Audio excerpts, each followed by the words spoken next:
Salut, c'est Cyril. Si c'est la première fois que tu cliques sur une de mes vidéos, je fais des vidéos depuis un moment maintenant sur YouTube, Instagram, dans les domaines de l'économie, l'entrepreneuriat, les marchés, bref, ce jargon quoi. Alors dit comme ça, si ça t'intéresse, je t'invite à t'abonner et à activer la cloche de notification pour être notifié lors de mes prochaines vidéos. En 2019, Netflix a sorti le documentaire Inside Bill Brains, documentaire dans lequel on fait l'apologie du personnage. On le présente limite comme un dieu plutôt qu'un homme normal. Non. Il suffit juste de regarder, d'aller cliquer sur Google et tu te rends compte que plus de 92% des utilisateurs qui ont regardé ont aimé la vidéo. Donc c'est-à-dire sur le plan de vendre l'image du personnage, c'est clair que le succès est là. Et j'avoue que moi-même j'ai beaucoup aimé, surtout que pour moi c'est un personnage qui a toujours suscité de l'admiration. Voilà, on n'arrive pas, on bâtit pas ce qu'il a bâti par hasard. Ça nécessite beaucoup de travail et d'abnégation pour arriver au résultat qu'il a aujourd'hui. Voilà, mais c'est clair que les médias, ils en font un peu trop autour du personnage. C'est-à-dire, son image est bien vendue. En ce moment où on parle de Covid-19, le syndrome respiratoire aigu sévère, Bill Gates a présenté très ouvertement son intérêt pour un vaccin, pour le développement d'un vaccin plutôt que d'un traitement, la chloroquine en l'occurrence, qui a été prouvé que ça marche. Mais Bill Gates a présenté son intérêt très ouvertement pour un vaccin. On le voit dans toutes ses apparitions publiques, que ce soit dans la chaîne nationale allemande, le célèbre chaîne de télé Island, plein d'autres interviews déjà qu'il a livrées jusqu'ici. Là, il présente clairement son intérêt pour le vaccin plutôt qu'un traitement contre le Covid-19. Alors qu'il est clair que ce n'est pas la meilleure solution. Vu que déjà ici, dans ce documentaire-ci, je vous laisse regarder un instant.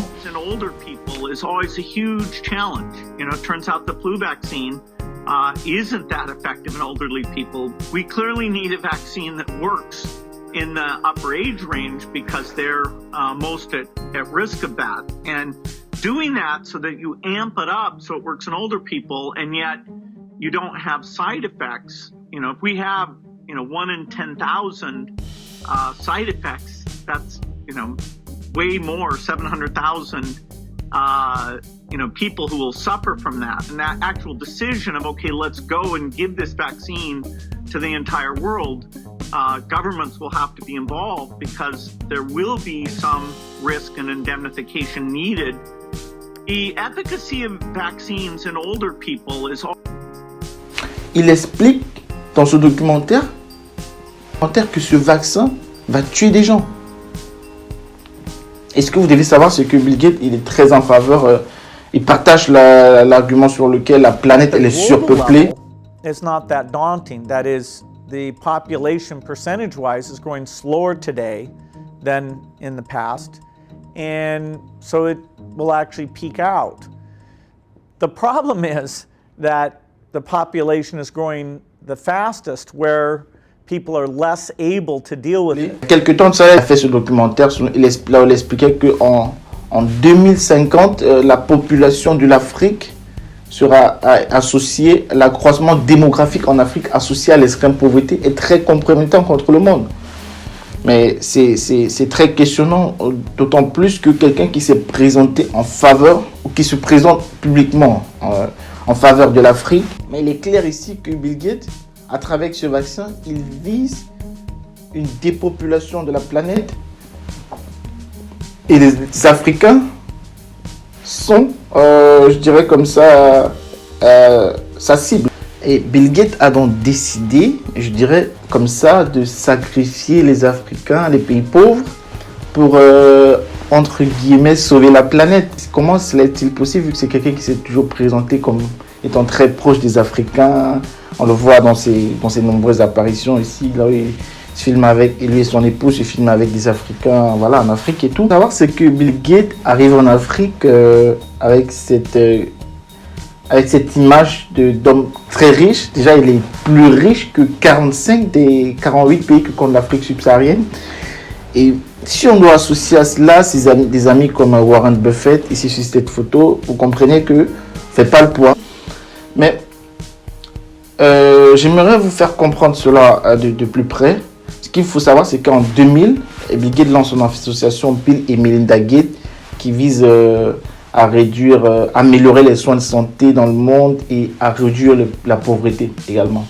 Et ce qu'il faut savoir, c'est que cette fondation humanitaire, philanthrope, n'arrive pas par hasard, parce que 2 ans plus tôt, Bill Gates avait eu de sérieux problèmes avec la justice américaine et des procès qu'il a perdus d'ailleurs, parce qu'il avait utilisé ses positions d'autorité pour vendre ses services Internet Explorer à l'époque au détriment de la concurrence. Il est très clair que en 2000, il veut redorer son image.